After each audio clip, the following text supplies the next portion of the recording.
I feel like Stevie Nicks right now, and I'm loving it. Oh, I could see that. I love that woman so much. Very much so. I would touch her old butt.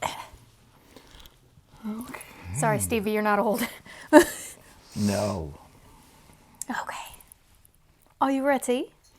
I am. All right. Hello, and welcome to The Flow. And the Mihi show. Flo, how was your week? Good? Okay. The last few Saturdays, not even just Saturdays, last few weekends have just been atrocious. I don't know why, but all the crazy people, they all come to where we work. Well, yeah. And all the military boys, and I'm just like... I don't mind that part sometimes. Anyway. Yeah, but you don't have to deal with their dumbassery. You're right, I don't. Lord. They're fuckery. Their fuckery. Goodness. So, you had a good week, though. I mean, other than that. Yeah, it was pretty decent. No one died, or you didn't kill anyone, or... I think the more important thing is that I didn't kill anyone. I wanted to. Lord, I wanted to. Alrighty then. Today I've noticed that you have a book, and I think this is the one you wrote. I'm so excited. It's called The Ethical Slut. Oh wait, you didn't write this. No, I did not. Please do not sue us. I'm not taking credit for this. That was a joke. But yes, it is called The Ethical Slut, and it is by Janet Hardy. And let me tell you, when you first brought it up, Yeah, I remember you making a joke about it I did. with your coworker. Mm-hmm. Yeah, because, I was like, hey, did you write this? Luckily, she thought it was funny. She's a viewer of ours. Yes. And she has the cutest little baby that she needs to bring in. Anywho, fur baby, not actual baby. Yeah, not a real baby. God, no. Whew. But... So, you were... I mentioned the book, and then I guess you were walking through a bookstore, you saw it and picked it up and read it, or... I back? actually was just like, well, you know what? Let me see what this is about. I was like, maybe it's something for a laugh, or, maybe it's actually something serious. So I, used the good old Google, and I read the back of it, and I was just like, oh. I was like, this actually hits really close to home. Like, not the slut part. They talk about that. Okay. They talk about that. But no, it's mostly about polyamory, which... Oh, the whole more than one partner thing, and interesting. Yep. So that's what the whole book is about. Yes. Pretty much. So, I guess it's kind of a play on words, the title, right? Like if she apparently, maybe, I don't know, you can tell me, has multiple partners, so she considers herself an ethical.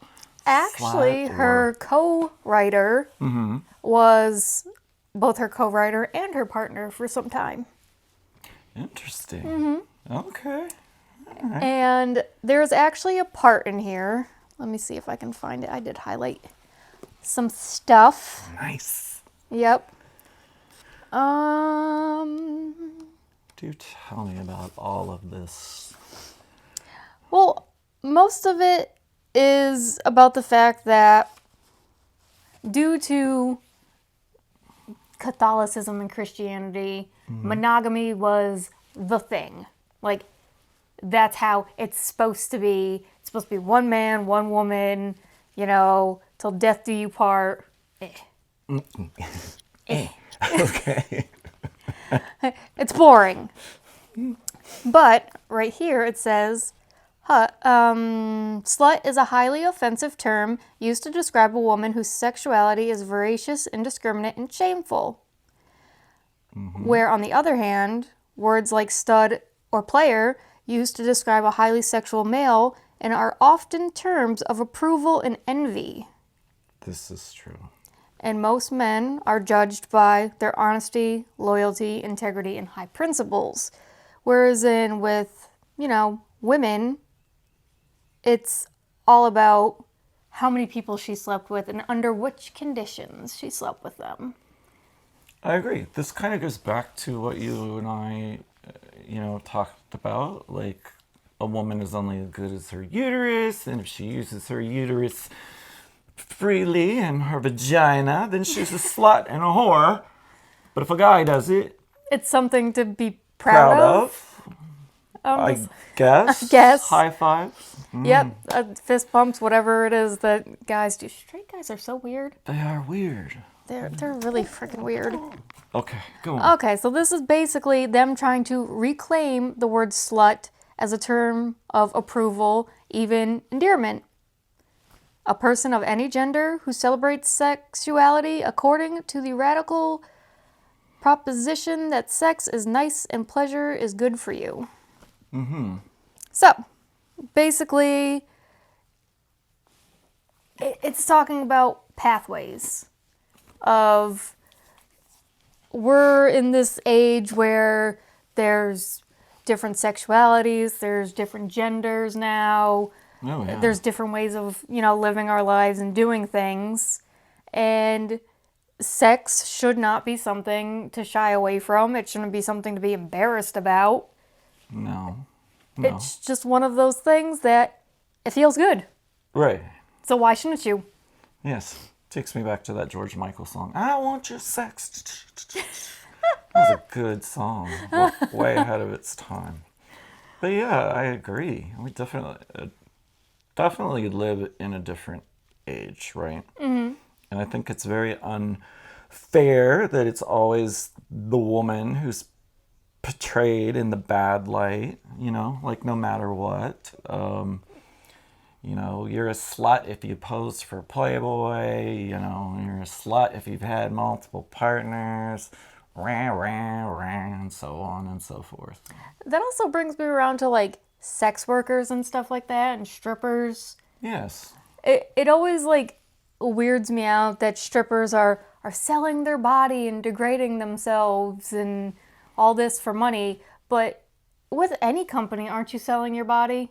Like, you are selling yourself to this company. Mm-hmm. I mean, my job is not extremely taxing, but on average, in an average 8-hour shift or so, I could walk about 7 to 8 miles a day. Oh, yeah. Like, does people not think that is totaling out my body? I mean, my back is already screwed, so. Yeah. Well, I mean, I don't know. I hate corporate America. Like, I wish I could do something. I wish I had the fundage to do something on my own. Yeah. Because you're right. We are, even at our workplace, we are owned by someone. We're doing something for them for money. Oh, yeah. They can tell me that my hair can't be a certain way or a certain color, that I can't have certain tattoos, my nails have to be a certain length and a professional color. Mm-hmm. I can't have facial piercings. Is that not selling your body? Exactly. It is. Selling your body, your soul. I'm just like... Your mind. It's sad. It really is. And my big thing is my tattoos have nothing to do with my capability of doing my job. No. So, I guess I've never noticed. Are you not allowed showing them at all? Or are you? Corporate doesn't want us to, but my boss doesn't particularly care. Okay. So it's one of those things where it's like...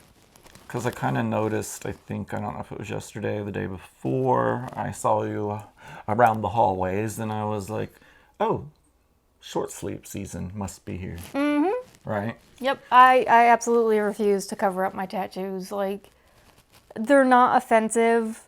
Legitimately, on my wrists are 2 sayings from Game of Thrones, and on the other side of my forearm, it's a cat. Right. We live in a military town, and there is a tattoo parlor right in our place of business. Yes, there is. And on every other fucking corner of Seriously. the town. With the barbershops and... Oh, you'll see them like in rows too. They're like tattoo shop, fast food, corner store, tattoo shop, tattoo shop. Barbershop. Anyway, so reading this book, like, you can, like, relate, obviously, to what the author is saying, right? And I know next show we're going to really get into that. But, like, how has it changed any of your thoughts or made you think in more broader ways? Like, oh, yeah, I see. I mean, not in particularly, but it did give me some perspective on my earlier adventures into polyamory and, like, why certain things didn't work out or feel right. And both me and Honeybat, we are of the mind that there is a lot of candy bars out there. Why should I have to limit myself to one? As long as you are not overdoing it or doing it dangerously, why the hell should we have to eat the same candy bar every single day? I'm not saying monogamy is bad and that, you know, it's not right or whatever. If it works for you, it works for you. I think there is beauty in finding that one person that you are sure that is right for you and you want to spend the rest of your life with them until the day you die, and it's beautiful, but it's not for me. I'm one of those people that's just like, I don't particularly believe in one soulmate. Okay. Because you can't tell me that the person that I picked is the absolute perfect person for me by chance that I found them out of the billions of people on this planet. No, I see what you're saying. Like, I'm sure if we went somewhere else, either him or I could find at least 5 to 10 people that would be just as a good fit or even better fit for us than we are for each other. Yeah, no, I agree with you. I mean, that's just, it's the same way with people. Let's say something happens, you know, they've been together for years, and something happens to the spouse. Let's say they pass away, right? That doesn't mean that they're not going to find someone. You know, I'm sure they feel that way, especially if it was just a wonderful relationship, 40 years they were together or whatever. Oh no, it leaves a massive hole. It's one of those things where you feel as if a big part of you was ripped away, and you fall into that depressive hole of, oh my God, I'm never going to find anyone ever again. Right, yeah, but some people do. Oh yeah. And that, that comes into saying what you're saying.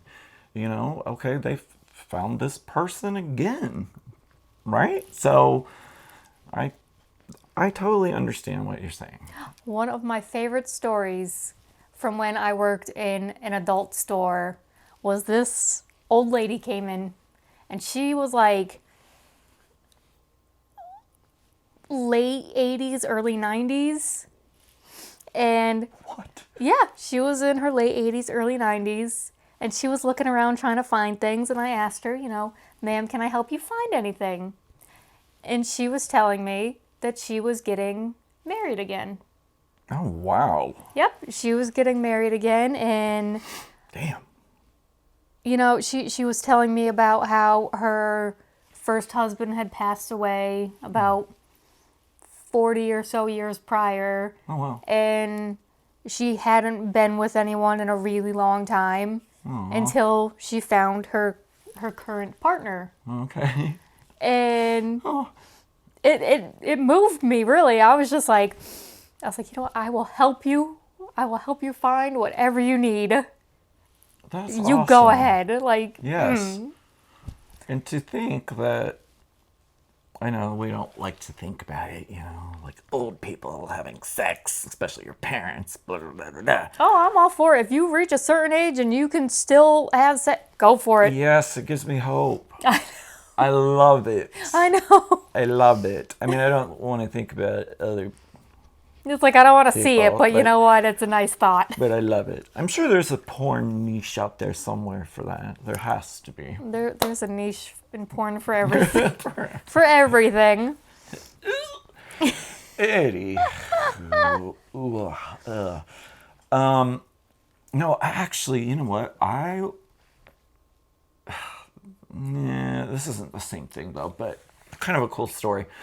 I worked with a girl whose sister was on Sister Wives. I don't know if you've ever heard of that show. Oh, the polygamists. Yes. Right. Yes. And I was like, really? Your sister's on that? And she's like, yep. She's like, she moved to some southern state. You know, you and I are out west. That's all we're saying. Or maybe we're up north. Or maybe we're east. We're not saying. But anyway. I'll say we're not north. The north sucks. I'm from the north. Me too. Ugh. Anyway. So I'm like, how did she get involved in that whole situation? And, you know, dude just met her out. I think she was like waitressing or something, yada yada. Mm-hmm. Hooked up with her, and she was living with him and his other 8 wives or 5 wives. I don't know, but it was a lot of them. And I can't imagine how that all works out. You know, at least your situation, it's bye, see ya. With polygamy, it feels very cultish to me. That's the thing. Like, Oh, yes. it's the guy that can have all these wives, but God forbid the women do anything that's not with him. Mm-hmm. And, I mean, there are... It's about control, again. Yeah. There are single-sided polyamorous couples where one partner is monogamous, but they're okay with their partner having multiple partners. Mm-hmm. It's all about what is comfortable for you. Right on. But in this situation, it's a very controlling thing. Like, you have no choice but to adhere to these rules, and it's just like, well, no, if I want to change these rules, I should have every right to, as long as I discuss it with my partner and they're in agreement, I should be able to do as I please. Exactly. Yeah, no. And that's very much not the case. You're right. It's like a little cult group out there. I'm looking for my Coke and my water mixture. Or is it water? It's just like, it always astounds me, the amount of people, when I do anything, they ask me, is your husband all right with this? And I'm like, what business is it of my husband's? I'm like, my bills are paid, and as long as I'm not, like, removing limbs or something, what the hell does that matter? I'm not saying I'm gonna, like, run out and get a boob job without consulting him, mind you. But, like, if I want to sit there and get a tattoo, or dye my hair, or freaking shave off my eyebrows or something, why the hell do I have to ask him? First of all, he don't fucking care. Like, he encourages me to do whatever I want with my own body. Yes. And as long as the bills are paid, he really doesn't fucking care. Folks, you know the next episode, I am going to dig deep. Bitch is gonna take it deep. It's going to get deep. Anyway. Woo. Goodness. So, is there, well, no, that's not a fair question. I don't want to out you like that. I was going to ask if anyone else in your family was same way of thinking, same lifestyle, or... I'm definitely the one that's most open about everything in my life. Yeah. Just because I don't really have much shame. I don't have much shame. My mom always said, don't do anything I'd be too ashamed to tell her about, and I took that quite literally. So, Cool. I'm sorry, Mom. You've you've heard some terrible things. Does she watch these? She does actually. Oh my golly. Yeah. Hi, Flo's mom. But and she's never like shamed me for it. Like they never are just like, "Oh, do you really want to do that?" No. They're just like, "Well, it's your life. Just be careful." Right. My parents were hippies, so Oh. Well, yeah. yeah, that's a good thing. Not stereotypical hippies. They actually had jobs and, showered and stuff. I thought I would just say that. They had jobs. Yes. That's But they've awesome. always been pretty open about things, so.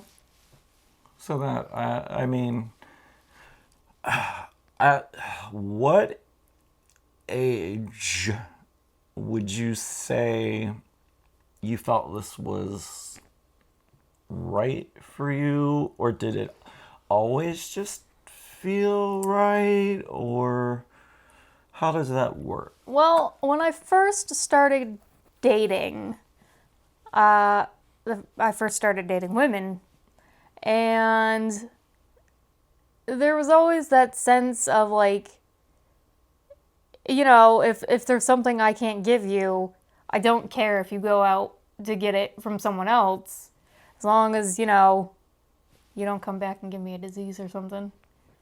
Yeah. Because, right. like, I get it. Right. I did not date any woman who was just a flat out lesbian. Like, not because I never wanted to, it's just because every person in particular, either was bisexual or pansexual or what have you. Okay. Whatever label they went by, they still had that option of going one way or the other. Gotcha. So you never met anyone who was just like I never dated Dated. anyone who was just straight lesbian. straight a lesbian. Right. So it was just one of those things of, hey, I mean, if you think that dude's cute and you want to go sleep with him, I don't care. Like, go ahead. But then again, I was also very blasé about the women I dated. Like, it was just kind of like, eh. I wasn't always, like, the best partner. I'm not going to even lie about that. I was not the best partner. Like sexually, emotionally, what do you mean? Probably emotionally. I was never physically abusive, but I know I was emotionally absent a lot. Okay. And that was, I mean, were you dealing with issues? yeah, that was me dealing with, like, a lot of issues. And, I don't know, women were just really interchangeably for me. Right.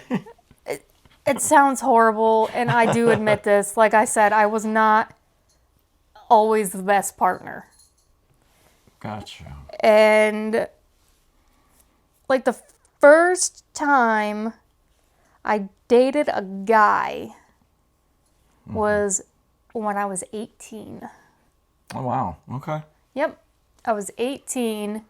And let me tell you, he was one of the best first boyfriends anyone could probably ever have. He was super sweet and super patient, and he definitely dealt with a lot of my crap. Because when I started dating him was probably the peak of fuckery in my life. Yeah. Oh, Yeah, that was like the peak of fuckery in my life. poor fella. Lord help him. Oh, is he still around? Do we know? You know what? No. I have no idea. And I'm kind of sad I lost contact. Because I feel as if him and Honeybat would have really, like, gotten along. Because they're very similar, like, personality-wise. Yeah. Yeah. But, yeah, it was just one of those things that I've always felt it. Oh my God. Like you felt kind of bad for him, maybe? I did. Like, once I finally, matured and got through the bulk of crap going on in my life, looking back and being introspective about it, I definitely feel as if I should have been a better partner. That's fair. That's, yeah. To be fair, though, like, not an excuse, just an explanation. I was particularly young, and he was farther and more invested in their relationship, I suppose you would say. Like, had I wanted to, like, he straight up would have married me. And at that time, I definitely was not prepared for that. I didn't want kids. I didn't know the first thing about marriage. Yeah. My mom was going through a really difficult period with all her surgeries, and my anxiety was particularly horrible. Ugh. It was not a good time. And so I broke it off with him. And I bet he was heartbroken, devastated. He Because it was sounds like he was really emotionally invested. he was heartbroken, but I did explain to him that it didn't feel fair to him that It's nice. he was more invested in this than I was, and that he deserved someone who could give him more time and energy and kind of match him with the same emotional output. And that just was not me at the time. So, Well, that's good to hear. I've heard that a few times in my history, and I always just thought it was bullshit. Like, oh, I'm not right for you. Maybe it was true. Now that I hear your side of it, you know, who knows? although I will say his name was Alex Nguyen.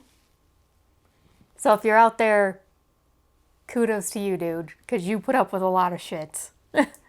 You were actually the blueprint of one of my first healthy relationships. Aw, So, yay. yes. Drop us a line at flowinmyhigh69@gmail.com.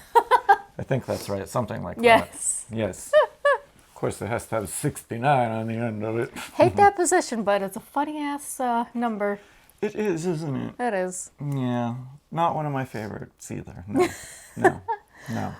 But yeah, this book pretty much covers like everything from different dynamics and dealing with jealousy and Yes. yeah, jealousy is a big thing. Yeah. Oh, I can't wait. I don't know how many minutes deep we are into this. What else do you have to say? Because next episode you're getting slammed. Wouldn't it be the first time? Anywho, I'm so sorry. I'm so sorry, Mom and Dad. That's awesome. I definitely recommend it if it's something you're thinking about or you're just interested in. Just give it a peek. I mean, Wait. You definitely recommend. the book. Okay. The book. Oh no. I mean, try everything once, but if you're not really, really sure that you want to do this, don't rush it. Don't just jump into it. Flo said I can just go with it. Right. I'm not saying that. Please. Men going home to their wives. I'm going out and have multiple partners tonight. Flo said I should just dive into it. Don't do it. I don't want to be blamed for anyone's failed relationship. Let's see what I think about it. Oh, shit. Oh, no. Yes, but we're neither here to preach nor teach. Little bit of teaching. A Yeah, little bit of education. That's right. But from our perspective, not like a worldwide perspective. Everyone's different. Yeah, because not everyone's going to agree with this. Yeah. They're going to be like, those two are full of shit. I feel as if the church would be the biggest ones. Yeah, I feel as if the church would be the biggest people that would be like, oh, sinners, Believe me, I'm going to hell for a lot of things, and believe me, polyamory is not even on the top of the list. So Wow. it's not even the top of the list. Flo has her little devil horns out. Anyway, I'm enjoying the look today. I feel like a combination of Elvira and Stevie Nicks. Elvira and Stevie Nicks.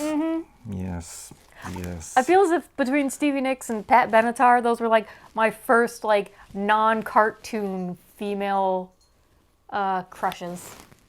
Gotcha. Stand back in the middle of the room. I've got a Pat Benatar story for you off camera. Oh, but my first cartoon crush, by the way, was Ariel from The Little Mermaid. Oh, She had nice shells, and they made me happy. nice shells. Oh, Lord. Yep. Okay. Wow. Oh, boy. I think, unless you have any more to say on this subject, No, I think we can probably wrap this up and put it to bed. So I can get to the next episode. yes. And I Yes. have to call Honey Bat back because he's the one that was calling me. I'll be blowing her up. Blowing her up. Anyway, go ahead and plug that book again. What's the Ethical Slut? It is The Ethical Slut. This is the 3rd edition. So it has updated gender pronouns. It has updated, sexualities, all that. Got you. So go out and pick up your copy of The Ethical Slut today. Anywho, I am Mihi, And I'm Hot Topic Flo. and we will see you next time. Oh, Lord. Because I know when the camera